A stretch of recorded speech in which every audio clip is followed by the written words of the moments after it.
big brothers. It's been a few months since you joined Impact. How are you finding your time on the Impact roster so far? Oh, we're enjoying it, man. We're wearing the Impact Wrestling hat. They're wearing the Talking Shop hat. It's been great for the Good Brothers. We got a awesome roster full of from young talent all the way up to veterans. I think one of the best tag team divisions in the entire business right now. The knockouts are on fire. Everybody's killing it. So it's really exciting, and we're super pumped to head into Turning Point on November 14th on the Impact Plus app and get our shot at the Impact Wrestling tag team titles against the North. It's some of the most fun I've ever had in my wrestling career. Glad to be a part of it. Being able to do some of this outside stuff and keep a podcast going and just have freedom to just rock and roll. It's like it's enjoyable, and that's what work should be. Absolutely. Well, you guys and Rocky are not now just wrestlers. You're also legit businessmen. Was this ever the plan for you, Gallows and Anderson, before you left WWE? I think eventually it always was to some degree. And then when the pandemic hit and everything fell into place the way that it did, it was time to pull the trigger, launch the rocket, whatever you want to say. And, it's funny because we're home more than ever, but we're busier than we've ever been. And I think that's engaging, and it's been good for all of us. Yeah, we started we always talked about going into business together or like investing and stuff together, but then things always got so busy or whatever, we just never had the time to or where to even put this energy into. Then when the pandemic hit, we decided to bring Talking Shop back even before we left the WWE. So it was like we were ready to start that ball going. Then when we left the WWE, it's like, man, here we go. So now it's just hit the ground running and going hard and fast. I always wanted to be a businessman, but I feel like these guys kind of push me into that direction, especially Gallows. Like he's always finding somebody who wants to do some kind of deal. So, these things come across the table, with all the different, we're doing a wine, we're doing a bourbon, and we're doing the pay-per-view, obviously, Talk Shop of Mania Friday the 13th on Fight TV, and so many other things. We have an animated series that we're involved with, and we're partnered up with a great company called Toonstar. So, I mean, just the projects keep rolling in, and I maybe just during this pandemic, it kind of just created this kind of market for us, and we're just like Karl said, we're just on the ground, boots to the ground, and we're running. Back when you guys were all in Japan, like I used to listen to your original Talking Shop podcast, and then sorry. Oh, wow. I might have been the only female listener. I don't know. Probably. Yeah. I think that's definitely a fact. Yes. I can't imagine the things you heard. Oh yeah, I'm still sorry from some of it, but But when you two went to WWE, like, did you ever try to keep doing things with Rocky, or did you know it was a kind of a no-go? It was a no-go. They shut down a lot. There's a controlling aspect there, and it's no secret. This isn't to shit on them or anything, but they're very I don't know what the word is, if it's stingy or whatever, about their talent, controlling, doing outside projects. So we kind of knew it was coming to an end. And then luckily, before we ended up leaving there, about a month before, we said, what the hell, let's just start it back up again, because WWE had come to us about their podcasting network, and we just couldn't get on the same page as far as the deal that we felt like was fair on both sides. So we declined that. And then we just started running on our own, and then everything fell into place kind of the way that it did. And it's been really good for us. Yeah, we didn't have a plan at all. It just kind of all just happened. And then as things were kind of happening, each kind of piece of the puzzle was falling into place. Then we started to kind of create a plan and formulate off of that. But in the beginning, there was like, let's do the podcast one more time. We'll do it for like 2 weeks and see what happens. And then it turned into, oh, that was fun. And what a great reaction. Let's do it for another 2-3 weeks. And then, these guys leave WWE, and then it just snowballs and snowballs and snowballs. So I don't know. It's been a crazy last 6-7 months. Just a lot has happened. Now we're in the parody pay-per-view business. Well, you guys just mentioned there the controlling aspect of WWE, and there's been a lot in the wrestling press recently about what they're doing with the Twitch accounts and stuff like that. For you, like as wrestlers, for the two of you having been in WWE, how much do you think that affects wrestlers' morale? And Rocky, how much happier are you being able to do stuff like this? I think with that, I think the wrestlers there, I think they liked having that Twitch account for themselves just because maybe it was a chance to just create something on their own. I don't even know how much their thought was about financial stuff, even though of course they always want extra money, but I think it was just fun for them to do that. But then, WWE had to make a business decision on that end, and it's just the way it is. Business is business, and they got to make they have to do what's best for them. Mm-hmm. I think as performers, and especially for a lot of us, wrestling is just one side of it, right? We're all really, big creatives. So, multiple outlets, especially, everybody has multiple interests. It's not just wrestling, maybe you're into music, maybe you're into, gaming or whatever it is. And to not be able to express yourself, especially in the world now where it's so easy at a flip of a switch, you can start to use your other talents and express yourself in other ways. It sucks to be hindered that way and be stopped, especially when you can monetize it in some kind of way due to your following.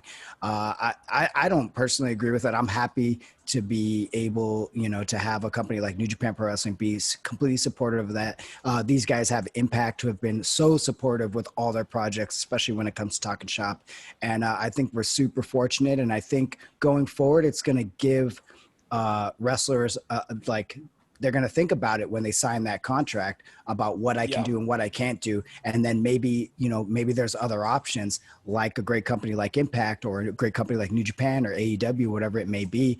And that might sway them into different ways, See some boys come over to Impact, baby, and then go make when this world opens back up and these contracts start ending. Oh, baby, people are going to start making some jumping ship. Who are you going after? We got our recruiting hats on, baby. We got a lot of recruiting hats. We were naming names for a while, but we're gonna start keeping the names within ourselves because it causes too much trouble, huh? Everything we say and do always causes a little bit of problems. No, that's how we are. That's just who we are. We kind of live on the edge a little, Well, Karl, you were in the original incarnation of Bullet Club, and then Luke, you joined. That whole experience in Bullet Club, because it snowballed into something massive that we still see today, and then it's something that you and Prince David created and then kind of had to leave behind. And now when you're building this like Good Brothers brand, has that kind of experience influenced this in any way, the idea of building something for yourself that you can hold on to? I don't know if we knew how big the Bullet Club was going to get when we obviously got it going. But then once it hit its stride, we realized how cool it was and how much people actually just enjoyed. I think it was the chance that we were being able to just be us, be ourselves, and say whatever we wanted. And people hadn't really seen that in a while. And I think that experience, has led over to what me and Gallows do now. Like whenever we get on a promo or we get in front of an interview, we say whatever we want. We say things. We don't have a whole lot of restraint in our voice, or filter, which at times could cause some issues. It has in the past, And that's a lot of times why Rocky is, and that's why Rock comes in together with us three being best friends anyway. And then Rock can come in sometimes, and sometimes Gallows and I can go off the rails with whatever, but the voice of reason is always Rocky Romero, and that's it's needed too. Yeah, when I go off the rails, then we're all in trouble. Yeah, if he's off the rails, which he will too. You can tell when he has that nice little buzz where it's over for him. But, yes, for sure. But I think that with the Good Brothers stuff, like just like with the Bullet Club, I think it catches on because people just see us being us, man. And it's like there's not a whole lot of fakeness. It's not acting. It's not bullshit. It's just us being us. And I think people just enjoy seeing people just be real.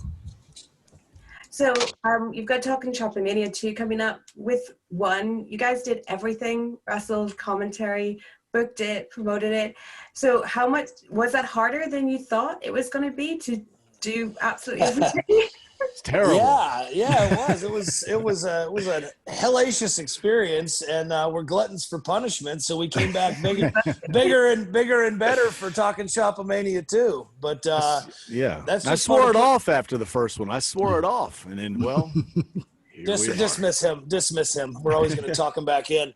But yeah, no, it was hard. It was a hell of a lot of work. But then when you see it play out, when you watch those commercials on Impact Wrestling, and then you're watching your own pay-per-view on worldwide pay-per-view and on iPay-per-view, and you're seeing it trend on Twitter, and you're seeing it get a positive reaction.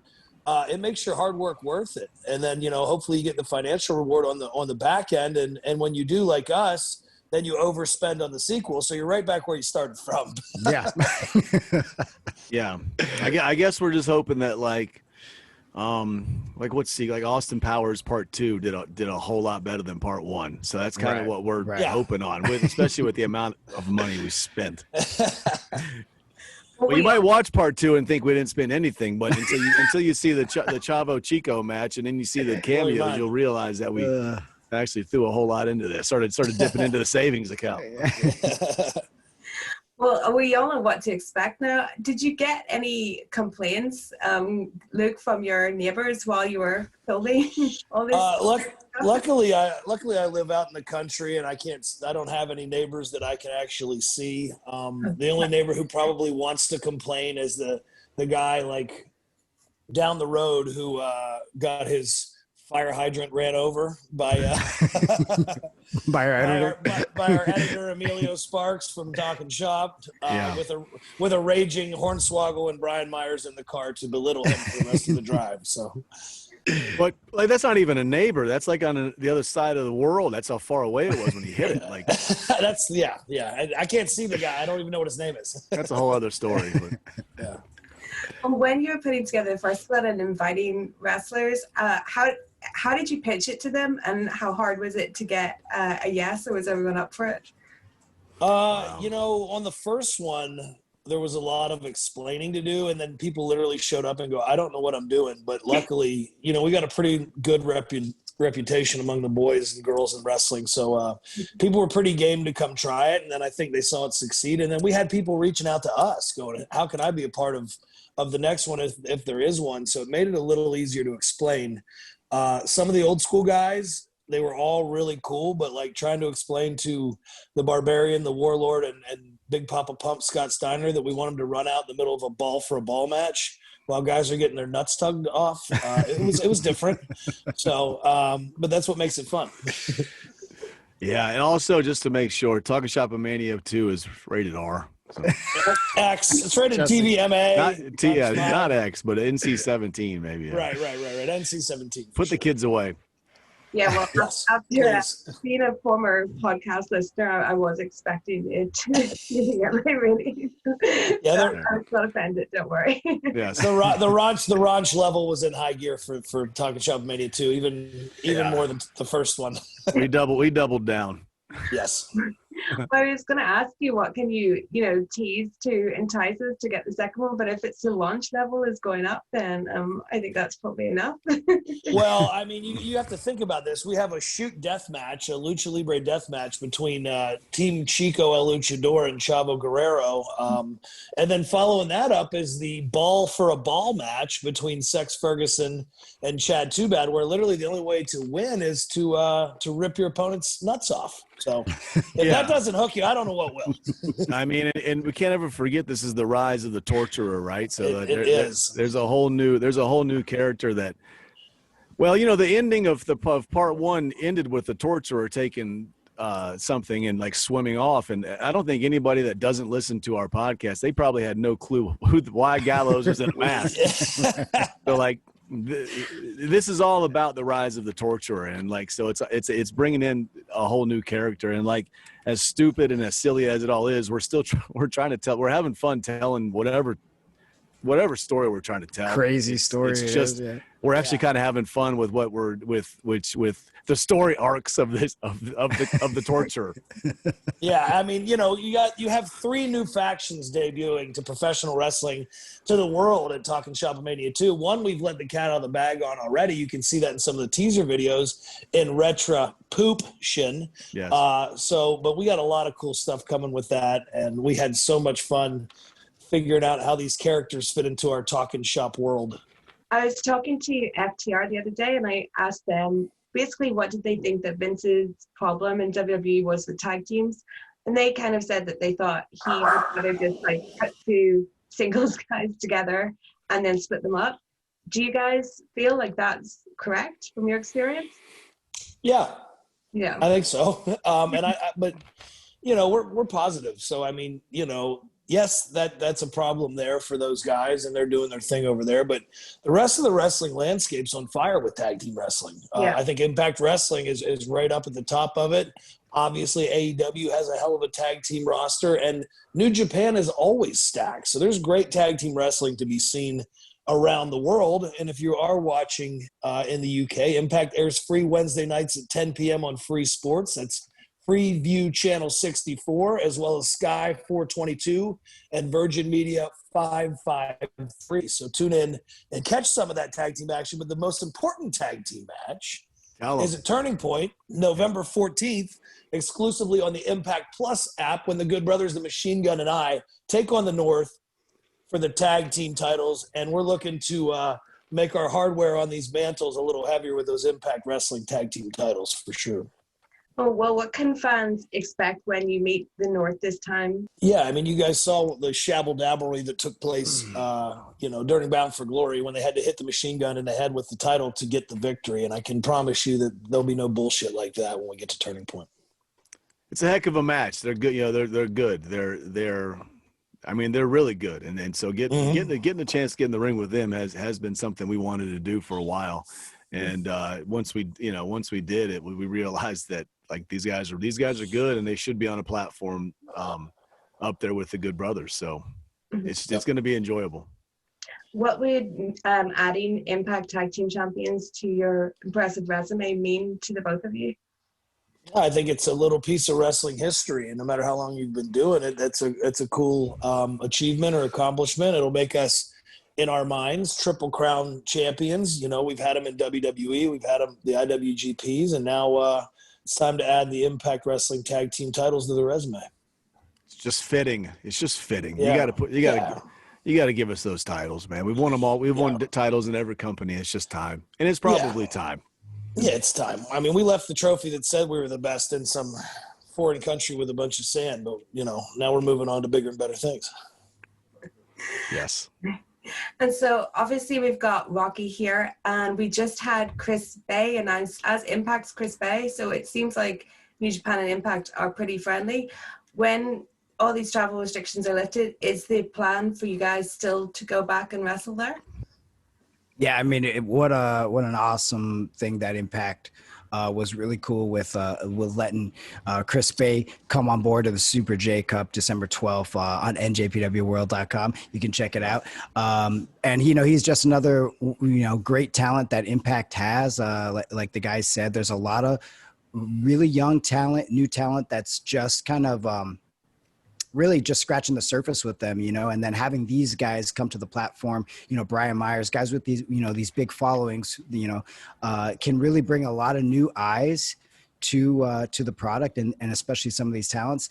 And I'm excited to see what the future is. I think with the pandemic and everything, it kind of everything has changed the world and the landscape of professional wrestling, because we're not allowed to have full arenas right now. So we have companies are having to be very creative in how they kind of go about. And I think what's more interesting than being really friendly with another company who's also going through the same situation that you are, and can exchange talent, maybe somebody who's not being used as a main eventer could be in the main event in another company. I mean, I think there's a lot of options and a lot of things can go really far storytelling wise, and really makes for some unique matchups. So I hope that these guys will come over to Japan with me at some point, and come back to New Japan. And I know the fans Please. will be extremely excited for that. Fans all over the world too, and that's just not the Japanese fans, So